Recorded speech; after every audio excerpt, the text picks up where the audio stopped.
Magandang araw, Malbareños. Nandito tayo sa bahay ng Malbar ngayon. So, ipapakita namin sa video na ito ang historical places, historical heritage ng Malbar. Sa huling part ng video na ito, malalaman nyo kung saan nga ba nagmula ang Malbar at kung ano ang mga masaysayan sa Malbar. So, tara!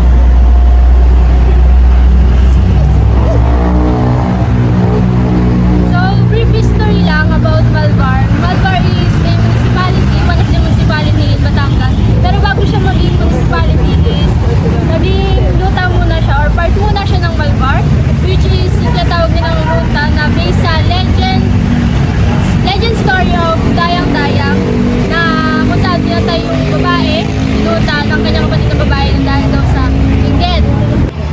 And sa tulong na ni Doro Calao, naging municipality yung Malbar, which is pinangalan nila kay General Miguel Malvar because General Miguel Malvar is the last person who surrendered sa mga American. So, tara!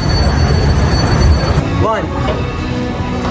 Ito ang bagong palengke ng Malbar. Dito madaming napilian pa dito ang karamihan ng mga tao na laging dito napunta.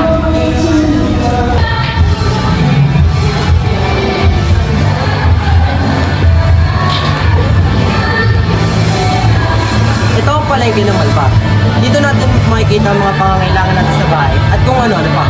So, magtatanong tayo kung anong oras ba talaga ang actually nabawas ng palengke ng Malbar. So, tara, samahan niyo ako. Hello, tita. Dito mga po. Hello po! Tita, anong oras po ba actually nagbubukas ang palengke ng Malbar? Mga alas 3 po na madaling araw bukas na. Pero kalimitan po, nagsasara kami ay alas 5 ng hapon. So, sa oras naman po na pagkasarado? Alas 5 ng hapon, meron din nagsasara ng mga alas 6, pinakamataas na hanggang alas 7. So, maraming salamat po, tita. Okay po. Ito naman ang dating tirahan ni General Miguel Malvar. At papakita ko naman sa inyo ang itsura niya dati. At ito ay bago na itsura dahil pinamunuan na ito ng kanyang mga apo sa tuhod dahil ni Fort Malvar.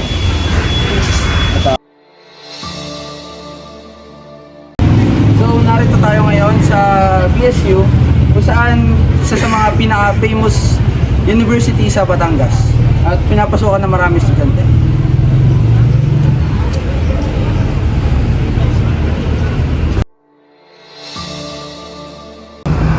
Ito ang lumang sports complex ng Malbar na pinaglalaroan ng iba't ibang manlalaro ng buong Malbar.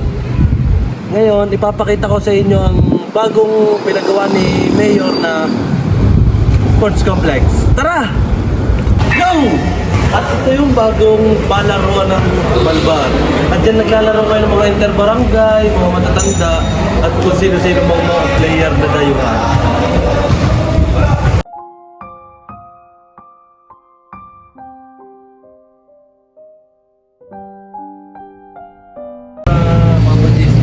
Ito ang Immaculate Conception Paris.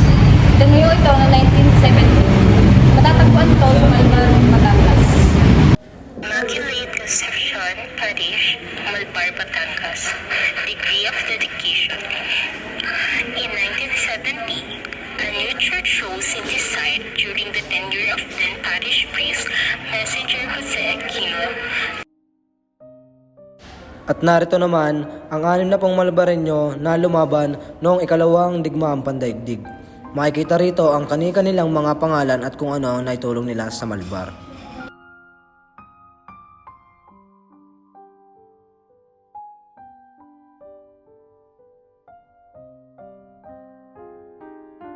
High school dito sa Malbar. And this is the Malbar Recreational Center. Dito din, pinakamala sa ng mga Batanggenyo ang kanilang mga talento pagdating sa iba't ibang sports.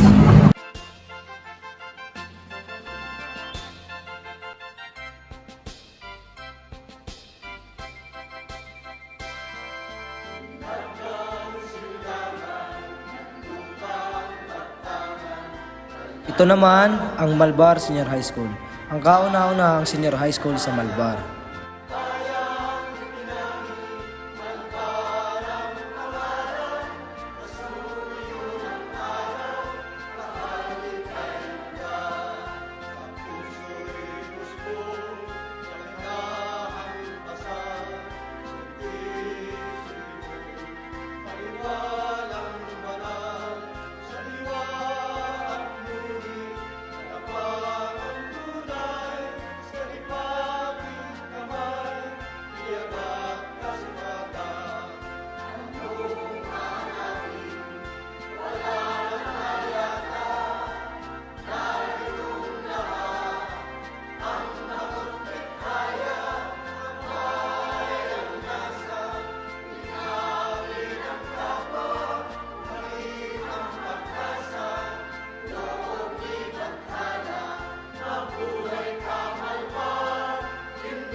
dito nagtatapos ang mga vlog tungkol sa historical heritage ng Malbar.